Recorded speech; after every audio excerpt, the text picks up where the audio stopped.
네, 오늘 대통령실에서 윤석열 대통령과 이재명 민주당 대표의 회담이 열렸는데 그 자리에 함께했던 정진석 대통령실 신임 비서실장이 스튜디오에 나와 있습니다. 자, 실장님 안녕하십니까? 네, 안녕하세요. 네. 자, 이 여소야대 정국에서 그야말로 가장 어려운 자리가 이제 비서실장이라고 볼 수 있는데 그래서 그런지 이 정치력 5선 의원 출신인 이 정 실장님께서 오셨는데 그만큼 또 책임감도 크시겠어요. 예, 뭐 제가 정치를 오래 했지 않습니까? 예, 뭐 비서실장이란 자리 막중한 자리인데 뭐 벼슬 한다는 생각으로 온 것은 아니고 제가 마지막 공직이라는 그런 다짐으로 대통령의 성공을 위해서 윤석열 정부의 성공을 위한 제 책임을 다해야겠다. 네. 이런 각오로 맡게 됐습니다. 예. 비서실장 인선 전에 그 이제 총선 패배 이후에 이제 여러 명의 이름이 더 거론되기도 했고 심지어 이제 야권 인사가 비서실장 후보로 거론되고 있다는 보도도 나왔는데 대통령께서 이제 정진석 실장에게 비서실장직을 제안하면서 어떤 특별한 주문 같은 게 있었습니까? 뭐 대통령께서 정치를 오래 한 저에게 비서실장을 맡긴 것은 나름대로 대통령께서 직접 정치를 최전선에서 하시겠다라는 그런 시사점이 있다고 저는 생각을 합니다.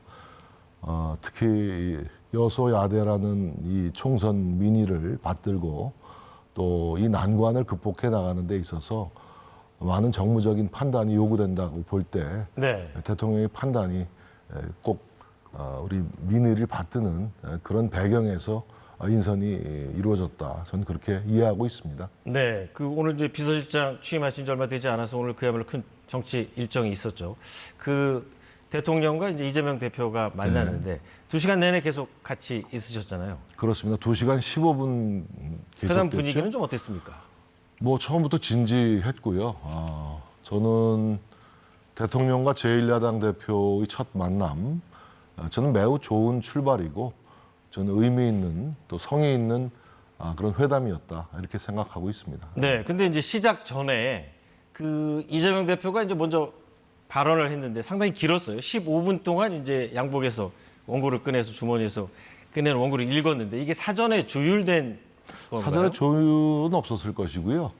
다만 우리 윤석열 대통령께서는 야당 대표의 말씀을 좀 경청하겠다, 좀 듣겠다라는 그런 기본 입장이셨기 때문에 뭐 15분이면 다소 긴 그런 준비된 연설이었습니다만 조용히 경청하셨고 또 비공개 회담으로 이어져서도 진지하게 또 이재명 대표의 질문에 대해서 국정 최고 책임자로서 상세하게 성의 있게 답변을 하는 그런 회담으로 2시간 15분가량 이어졌습니다. 네, 앞서서 저희가 이제 오늘 회담의 이제 성과는 성과 부분, 또 이견을 보인 부분은 또 따로 정리를 해서 리포트가 나갔는데 최상병 특검법이라든지 이태원 특별법이라든지 이 부분에서는 대통령실에서는 좀 수용하기 어려운 입장을 밝혔나요? 최상병 특검법은 모두 발언에는 언급이 됐지만 비공개 회담에서는 언급이 된 바는 없고요. 다만 이태원 참사 특별법에 대해서는 대통령께서 예를 들어서 피해자 유가족들의 어떤 그 위로나 어떤 그 보상 문제 또 사고의 재발 방지를 위한 조사 이런 거에 얼마든지 이것은 당연히 할 수 있는 일이지만 그 법안에 내어 있는 독소 조항 이른바 그 민간조사위원회에서 영장 청구권을 행사하는 네. 말하자면 형사법상 체계의 법리적인 문제에 대해서 지적을 하셨죠. 네. 이런 독소 조항만 해소될 수 있다면 얼마든지 이태원 특별법도 여야 간의 합의 처리가 가능한 법안이 아닌가 저는 이렇게 이해하고 있습니다. 네, 알겠습니다. 또 이제 이 대표가 가족 등 주변 인사의 의혹을 정리하고 넘어가는 게 좋겠다라는 뜻을 뭐 얘기했고. 모두 발언에서 언급이 되셨지만 그 네. 문제 역시 비공개 본회담에서는 전혀 언급된 바가 없습니다. 네, 이 부분은 아마 이제 김건희 여사 특별법 관련된 특검법 관련된 이제 네. 언급인 것 같은데 그 부분 본회담에서는 관련해서는- 뭐 이재명 대표께서 그 얘기를 꺼내신 바가 없고요. 예.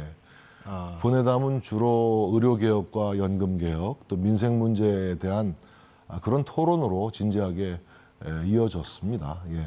네, 알겠습니다. 자, 그러면 아까 이제 처음 말씀드린 대로 윤석열 정부는 특이하게 5년 내내 그 여소야대 정국에서 이제 임기를 채워야 하는 그렇습니다. 그런 상황이 예. 됐는데 그렇다면은 더욱더 이 정치인 출신 또 오선 의원이고 국회부의장 하셨으니까 정치력을 발휘해야 하는 이제 자리가 됐거든요. 비서실장이. 앞으로 야당과 어떻게 소통하고 협의해 나가신 거예요? 이번 4.10 총선에서 표출된 민심 역시 여야가 정말 머리를 맞대서 대화와 타협을 통해서 이 어려운 국민들의 삶의 문제, 민생 문제를 좀 해결해 달라는 것 아니겠습니까? 네. 여기에 대해서 순응하고 순명하는 하나의 본보기가 오늘의 영수회담으로 결과됐다. 저는 이렇게 평가하고 싶고요. 민생 문제가 시급하다는 것에 대해서 이재명 대표나 대통령의 그 인식은 일치하고 있습니다. 특히 의료개혁 문제에 대해서 오늘 이재명 대표는 의대 증원 문제는 불가피하다. 시급한 과제다. 그리고 네. 대통령의 의료개혁에 대한 방향이 옳다. 이렇게 언급을 하셨어요. 그래서 적극 협력하겠다라는 말씀을 이재명 대표가 주신 거에 대해서 저는 크게 다행스럽게 생각합니다. 그 오늘 같은 회담 형식은 계속 유지되는 건가요? 어떻게 봐야 될까요? 그렇습니다. 뭐 두 번째 합의라고도 볼 수 있는데 오늘 첫 걸음이 저는 의미 있는 출발이었다고 만남이었다고 생각을 하고 앞으로도 이런 소통과 대화와 협치를 이어가자는데 이직을 같이 했고요.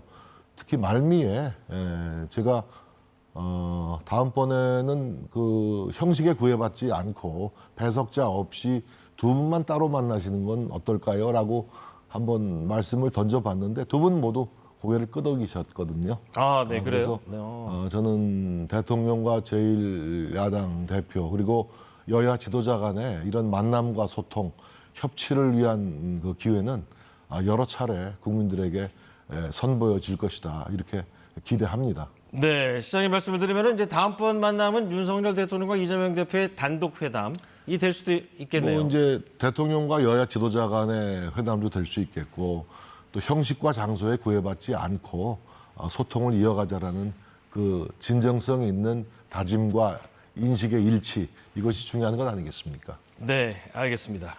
시장님 오늘 말씀 잘 들었습니다. 감사합니다. 네.